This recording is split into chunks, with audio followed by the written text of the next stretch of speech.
Welcome to Negro Connection. I'm Kelly Janik, and today we're joined by Kathy Janik. Thank you for being here, Kathy. Thanks for having me. So can you tell us a little about what you do? Well, currently I work as a freelance writer. I write for two different newspapers. One is the Aurora Beacon News, and the other one is the Chronicle, which is a group of weeklies that are produced all across northern Illinois. And coming out of college, did you feel prepared? I did feel I was pretty prepared. I went to Illinois State and I majored in communications, and there I got exposed to reporting classes, speech classes, and my last semester there I did an internship at a nonprofit, and that gave me experience doing press releases and kind of being on the other side of what I eventually ended up doing for most of my career. So how did you know you wanted to go into journalism? I think growing up I always liked to read, and I always liked to read biographies and things about that told the truth, and so I liked telling stories and listening to stories, so I think that was a good way to do something that I enjoyed for my career. And how long have you been doing this for? I've worked for about 30 years. For the first 15 years of my career, I worked at a publishing company in downtown Chicago, and I wrote about pension plans and employee benefits, and then I got to travel and go overseas quite a bit for my job, and then I stayed home and had kids, and then I started working for the Naperville Sun and the Aurora Beacon News. And can you tell us the difference between Naperville News and Aurora News?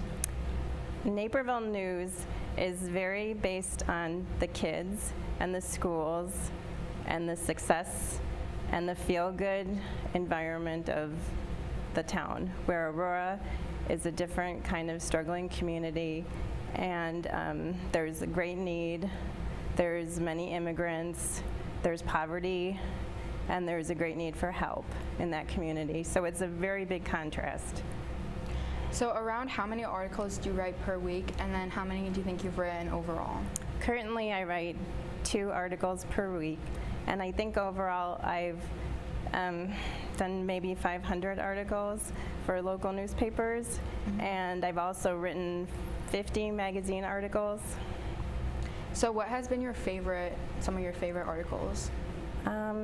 Well, recently I wrote about a dog named Sheba who was in Aurora Animal Care for 376 days, and that dog was surrendered by the owner, and when the owner surrendered the dog, they asked her to be euthanized, and the volunteers of the Humane Society started to work with her, and they eventually got her behavior under control, and a couple by DeKalb came and visited her weekly, and they eventually adopted her, so they saved her from being euthanized.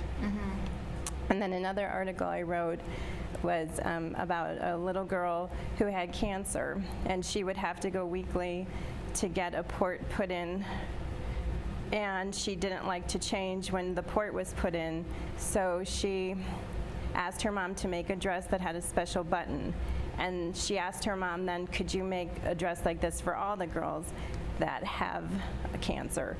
So they ended up forming a nonprofit called the Brave Beauty Project, and I wrote about that article, and after I wrote about it, NBC News picked it up and other newspapers picked it up, so the nonprofit really exploded, and it ended up to be a really good story. And then I also wrote one more about authenticity in social media, and it was really good because my daughter's teacher asked my daughter if she could read it to the class. So that was good. Okay, and where do you get these ideas from?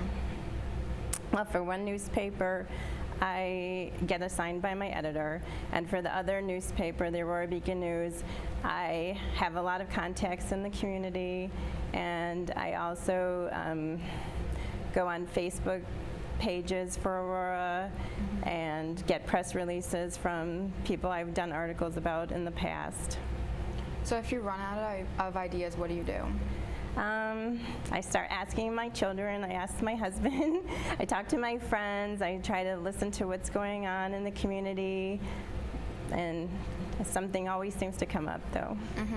What has been the hardest article to write?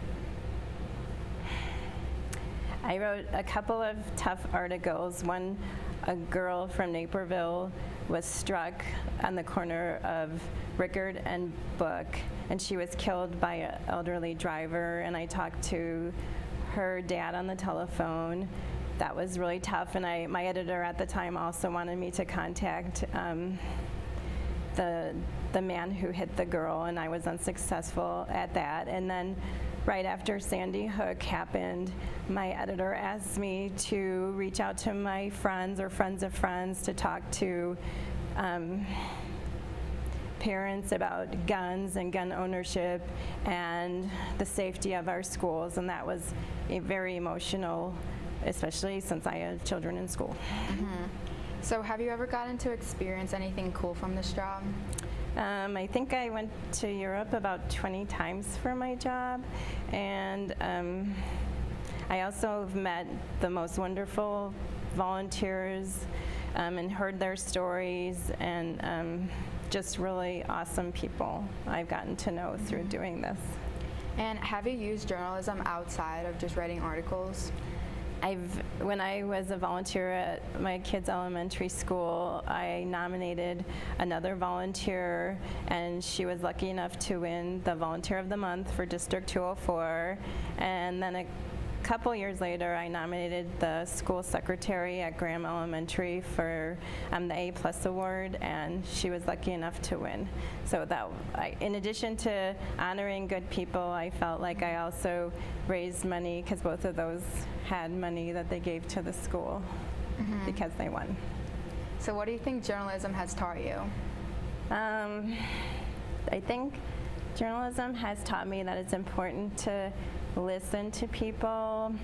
It's taught me that everyone has a story.